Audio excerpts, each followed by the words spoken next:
All right, Econ students, let's take a look at Unit 5, Government Regulation, Taxes, Spending, and the Fed. So there's a lot going on here, but a lot of it has to do with just basically two functions. One is, how does the federal government, Congress, and the president regulate the economy or involve itself in the economy?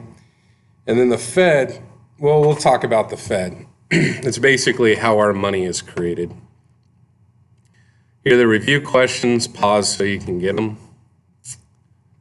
So the dawn of regulation. So the first one was trains. So when we were laying down train tracks in the United States, monopoly was formed, and it was really hitting farmers kind of hard. They were spending too much money on transporting their stuff. So there's a part of the Constitution that says that Congress can regulate interstate trade, and it's why drugs are illegal, because Congress has taken that clause, some say too far. And that's kind of what we're talking about with the regulation. So the first thing that Congress was able to do was regulate trains and break up those monopolies. And that's where you get the broke farmers I just talked about. And then you had robber barons. Everyone was concerned about the monopolies that were forming around steel or iron or coal or copper or anything like that. And so the government tried stepping in and regulating the formations of monopolies. Then you get around Teddy Roosevelt, and there was a book called The Jungle. It talked about how meat was produced and how gross it could be. So Roosevelt threw down basically the start of the FDA, the Food and Drug Administration. It started with the Meat Inspection Act, and then the Pure Food and Drug Act, so congressional acts. And it was standards placed on, what could not be in food, things like that. And this is where you start to get like the business police, where the government starts policing business and business actions. Like I said, you have the FDA.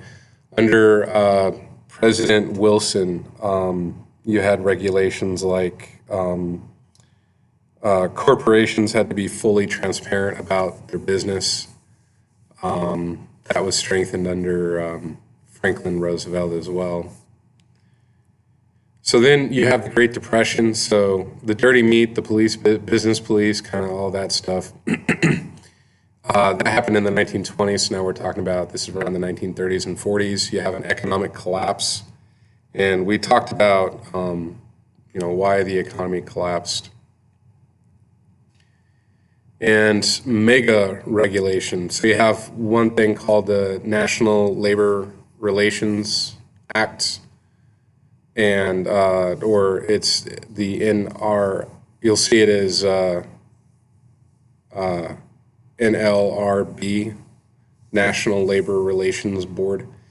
And if anybody wants to unionize and they're prevented from their employer, this organization would step in. So it's like a government organization. Glass-Steagall broke up banks. This was kind of during the Great Depression. Banks had formed monopolies. They performed too many functions under one roof, and it caused a lot of trouble. And then the EPA, this was in the 70s. The EPA is the Environmental Protection Act. Basically, the country was massively polluted. And then civil rights, you got to add civil rights in there. We have the Civil Rights Act trying to get every minority population able to engage in the economy and our political process. So the benefits of regulation, it promotes competition. So when there's competition, prices go down. You guys know that one. And monopolies can, drive people out of business. Clean environment, one thing the EPA did is we used to have lead in gasoline, and we noticed that kids who grew up along freeways had mental troubles because the lead would leave through the exhaust and then rain back down, and then little babies, they love to put stuff in their mouth. So they go outside, maybe put dirt in their mouth and something like that. So we saw higher rates of lead poisoning along highways. So we took the lead out of gasoline, 87, 88, 89, somewhere in there. I remember kind of seeing it happen as a kid. Civil rights, I mean, gee, who doesn't like the fact that people can be equal, right? So the weaknesses, did it go too far? How far is too far? Like something like I remember Obama quoting that there are 8 different regulations placed on salmon as they spawn all the way out to where they go to the ocean. There's one where I lived, it was a agriculture town, and the EPA found a red-legged tree frog. And the thing about amphibians and reptiles, or at least amphibians, they mutate very quickly. So another species can pop up like just out of the blue. Well, that sort of by default puts them on the endangered species list because they're a new species. So the EPA came in and carved out farmland from private owners, saying that this is where, the red-legged tree frog, this is protected area. So they put up barbed wire fence and all that stuff, and heavy fines if you go in there. Killing seagulls, I think, is a $40,000 fine, even though those things are like flying rats. And, the free market, a libertarian would say that most of the time when you need regulation, it's because the government already intervened. So if you think about the fact that corporations have to have government permission to be a corporation, if they didn't have to have government permission, a libertarian, someone who says that the government should be as far out of the economy as possible. So a libertarian would say that because of government meddling, corporations behave a certain way, and then you have to pile on more regulation so they don't behave the way that they are.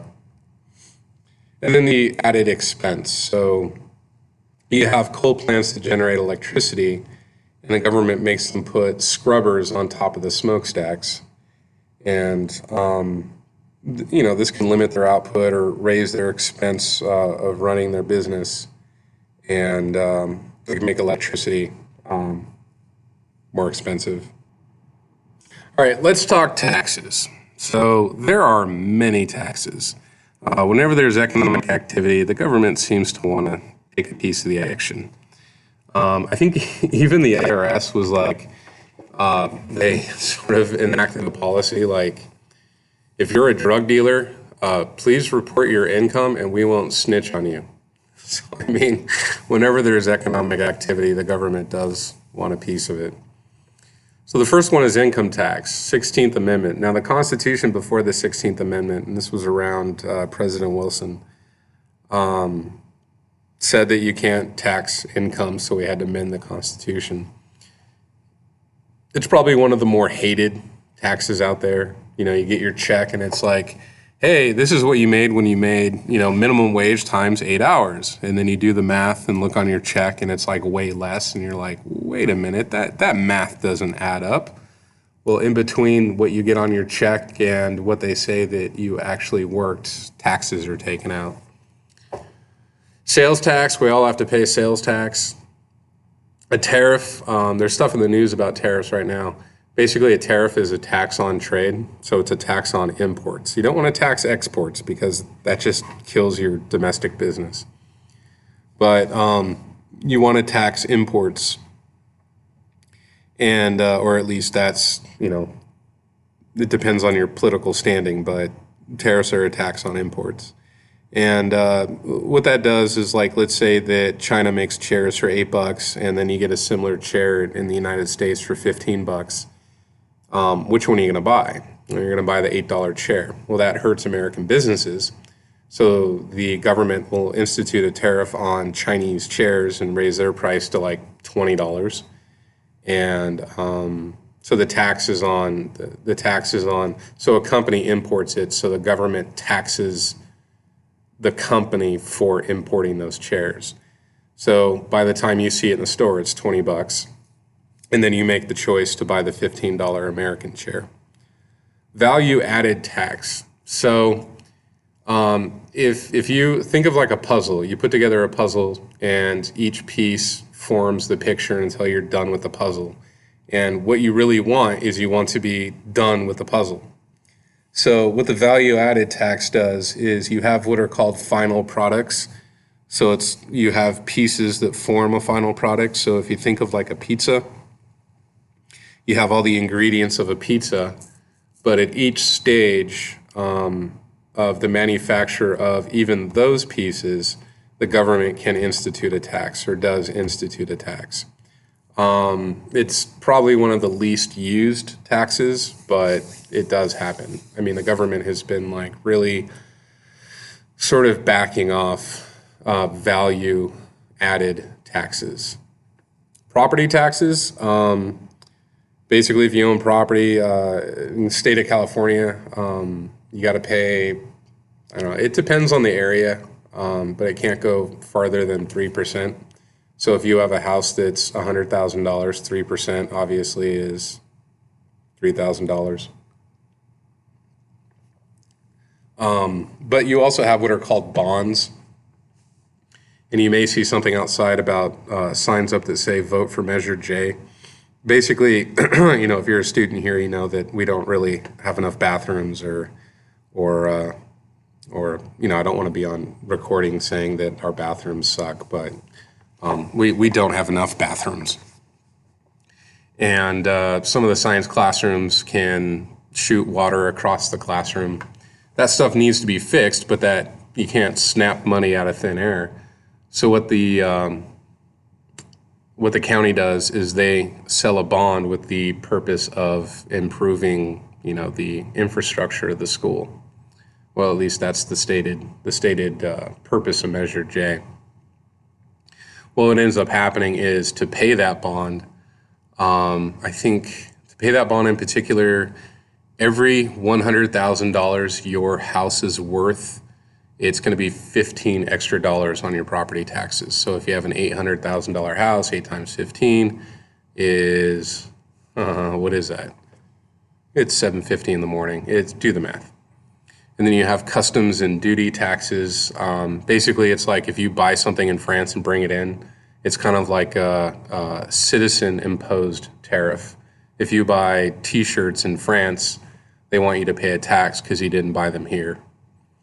Bonds themselves, you have property taxes with bonds, but you also have different kinds of bonds at the state level and things like that. Excise taxes, also called a luxury tax or a sin tax. The government will tax cigarettes. That's an excise tax. A pack of cigarettes is like $500 already. I don't know what it is. But the price of cigarettes has been going up because they're trying to discourage smoking. And it's kind of working. Now people have moved on to vaping because the government hasn't figured out how to tax vaping just yet. Corporate taxes, so if you're a corporation, the corporation itself pays taxes. Of course, all the people who own the corporation pay taxes. All the stockholders pay taxes, and that's at the bottom. I'll mention that in a sec. A gift tax, if you give a gift over, what's it set at? $30,000? So if you give a gift to someone like you, here's a car, nephew, here you are, and it's a $50,000 car, you're going to also have to pay a gift tax on that. Estate taxes, when you die, the government taxes you. Or no, the government doesn't tax you when you die. The government taxes your estate or everything that's left over because that's usually handed down to, you know, your family members. This really only applies to rich people. So if you're a billionaire and you die and you hand it down to your kids, they get taxed. If you squeak by on 50 grand a year and you die and, you know, you have gold coins worth $90,000, you're cool. Capital gains, like I was talking about, the owners of the corporations own stocks, and if you profit off of your stocks, that's called a capital gains, and of course, that's taxed as well. Now, taxes themselves can be progressive, regressive, flat. I guess I put corporate again. Well, ignore that one. A progressive tax, the more you make, the more you're taxed. Income tax is a progressive tax. Capital gains is a progressive tax. Property taxes are progressive. Corporate, progressive. Now, regressive and flat, okay? Sometimes they're the same thing. If you take sales tax, let's call it 10%. So you're poor and you buy a candy bar, it's $1.10. So if you're poor and you make 25 grand a year, that extra tax is going to hit you harder than if a billionaire buys a candy bar. That's what makes it regressive, is the tax hits you harder than someone with more money. So while sales is a flat tax, meaning everyone has to pay it at that percent, what you buy, what the tax you pay can become regressive.